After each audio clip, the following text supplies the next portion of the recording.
안녕하세요. 저는 대구에서 통증 환자를 진료하고 있는 닥터 베어풋 신효상 마취통증의학과 의원 원장 신효상입니다. 반갑습니다. 우리는 흔히 복식호흡이 좋은 호흡이라고 알고 있습니다. 하지만 제대로 된 숨을 쉬려면 가로막을 이용해야 합니다. 가로막은 배와 가슴이 동시에 들어왔다가 나오는 호흡입니다. 제일 안 좋은 흉식호흡, 상부 흉식호흡은 응급 상황에서만 쓰는 가슴만 왔다 갔다 하는 호흡입니다. 복식호흡은 배만 왔다 갔다 하는 호흡입니다.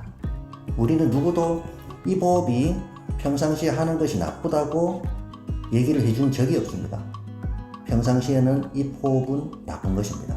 정리를 하면 코로 호흡을 해서 가로막을 활용하는 호흡이 우리 몸의 가장 이상적인 건강한 호흡법이다. 이 호흡을 하면 우리가 그토록 바라는 제대로 된 가로막 호흡을 할 수 있는 환경이 만들어지지 않습니다. 우리 컴퓨터가 막 하다 버벅 빼고 프로그램이 얽히면 전원을 끄는 경우도 있겠지만 그러면 컴퓨터가 고장이 나겠죠. 사람도 마찬가지입니다. 그래서 컴퓨터 옆에 전원 버튼 옆에 있는 리셋 버튼을 활용하는 겁니다. 코로 쉬는 가로막 호흡으로 돌아가야 합니다. 우리 몸을 리셋해야 합니다. 램프 요정 지니는 주인의 손을 다 들죠. 그런 지니가 있으면 얼마나 좋겠습니까? 하지만 우리 몸에는 그런 역할을 하는 충실한 지니가 있습니다. 우리가 의식이 없을 때도 숨을 쉬고 심장이 뛰게 하는 그런 것들이 다 지니가 하는 것들이죠.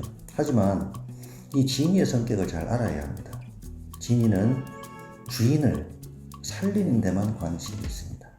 생존과 번식에만 관심이 있고 건강과 행복에는 관심이 없습니다. 왜냐하면 척박하던 구석기 시대, 처음 직립보행을 하던 그런 시대에는 살아남기 위해서는 어쩔 수 없는 방안이었죠. 하지만 안전이 담보되어 있는 현대인에서도 지니가 똑같이 행동한다면 문제가 되지 않을까요? 지니는 경계태세를 항상 하고 있습니다. 긴장을 하고 있습니다. 과호흡을 하고 있습니다. 입으로 숨을 쉬고 있습니다. 그래서 우리는 지니를 이제 좀 쉬어도 된다. 워워 좀 해야 합니다. 워워 시키는 가장 근본적인 방법은 숨을 참는 겁니다.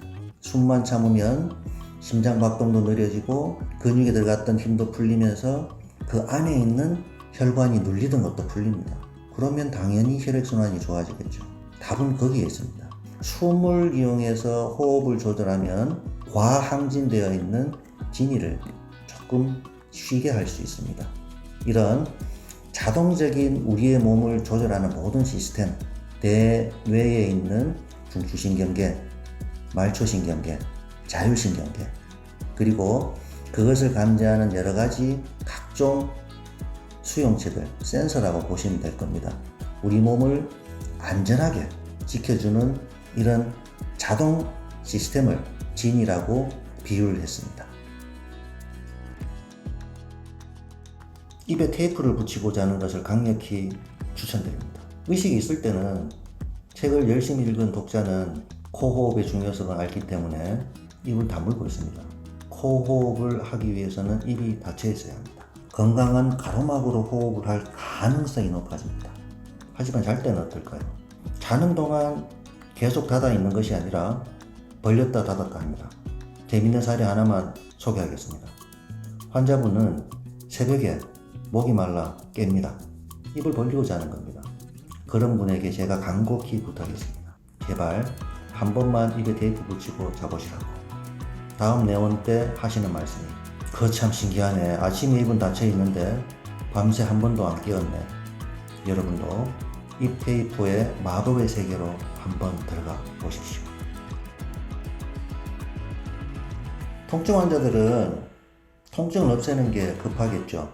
하지만 그 근본에는 호흡이 있다는 사실을 항상 자각해야 합니다. 내가 숨을 제대로 쉬고 있는지 알아차려야 합니다. 그러면 건강한 숨을 쉴 수 있는 일상으로 돌아갈 수가 있고 그로 인하여 여러분이 그토록 바라는 통증으로부터 해방될 날이 오지 않았을 것입니다.